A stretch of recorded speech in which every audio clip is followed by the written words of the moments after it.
Hello and welcome to our database project. For our project this time we have made a hotel booking system.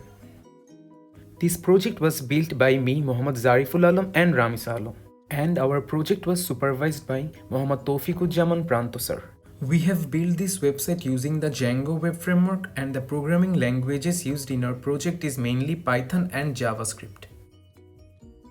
This is the homepage of our website. We can skim through the homepage to find out which hotels are currently best rated and also the ones that have top discounts.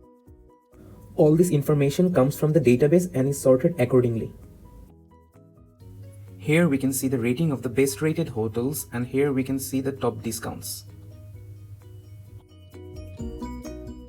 The user can click one of these hotels to view the details of the hotel, like the room and bed information and also the discounts.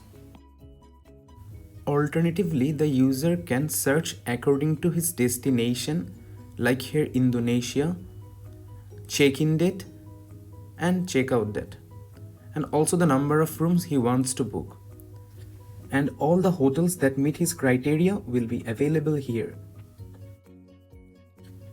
Now let's look at the registration process. Here we can see that a user can register in our platform by filling out the informations. The passwords are stored in database using the MD5 hash so that it stays encrypted, and if the confirm password doesn't match, it will raise an error. When he submits, he is prompted with a message that he needs to verify his account using the verification link sent to his mail. The user can't log in before verifying his account. If we look into our inbox, we can see that a mail has arrived with the verification link. If we click the link, we will be redirected to our login page saying that our account is activated successfully. After activation, clicking that link again will redirect to our login page saying that our account is already activated. All this verification is done using a custom hash function by tracking the user status. Now that we have registered and logged in, let's move on to the hotel selection and reservation process. We can use the search bar to find hotels in our desired destination. It takes us to a list of hotels that match our search criteria. We can see a brief overview of the hotel details like the location of the hotel, the user ratings, some facilities offered by the hotel, and the number of rooms available. We can select one of the hotels from here and visit their page.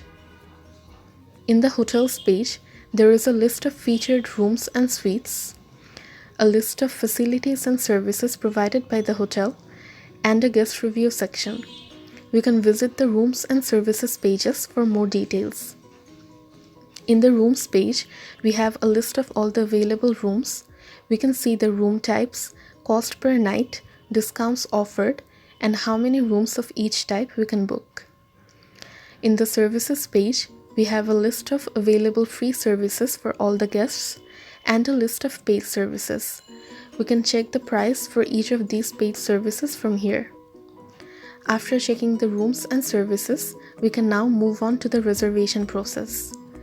The booking page of a hotel can only be accessed if the user has already logged in. Otherwise, the user will be prompted with a message to log in first. In the booking section, we can confirm the check-in and check-out dates again, and then select the number of rooms we want to book and all the additional paid services we want to take, and then proceed to the payment section. We can choose from two payment methods, mobile banking and credit card. We have to provide all the required information for each of these methods and then click proceed to confirm payment. Upon confirmation, we will be sent an email containing a receipt of reservation.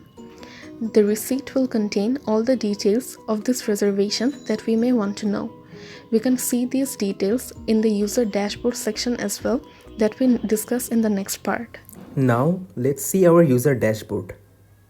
In the map section, the user can see all the places he or she has been to so far. This is done by geocoding the hotel locations from the database. Now let's look at the booking section. The user can see the details of all his past visits, like the arrival and departure times, how much it had cost, and which rooms and services he used before. In the profile update section, the user can update all his personal information and passwords. Like here, I'm changing the name and it's automatically updated. Same goes for the password. In the wallet section, payment information like credit card info and mobile bank info can be updated for later use. In the payment process, we can easily fetch our information if we want to. It will retrieve the data from the wallet.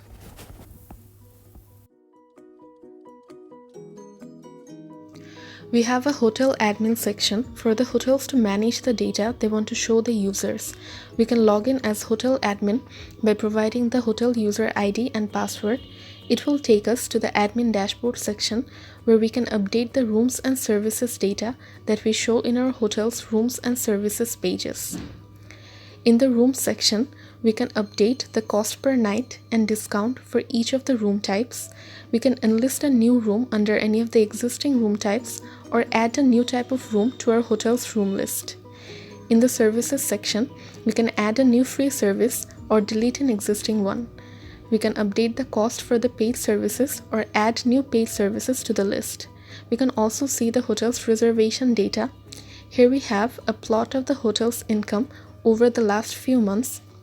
We also have a list of the most recent reservations. We can use the search bar here to view the reservation and income data based on different criteria. For example, we can see the reservations for some particular month or for some particular room type. There are some use cases of PLSQLs in our project. First, let's look at some of the use cases of PLSQL functions. In the login process, if the user or admin types wrong username or password, or if he has not verified his account, then the PLSQL function will raise an error. And in the registration process, there is a PLSQL function to check if the username is already taken or not. If the username is taken, then the function raises error.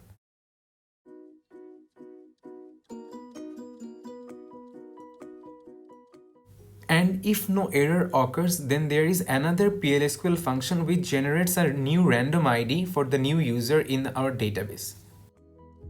We have used some PLSQL procedures that prevent the hotel admin from enlisting the same services or room types more than once, but allow new services and room types to be added to the list.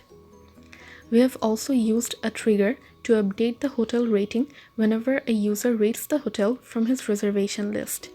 Here we have the current rating of this hotel. As the user gives a rating, we can see that the overall rating of the hotel updates as well. That was all our project. If you want to check the code, it is publicly available on GitHub. The ERD and all the SQL files can also be found here.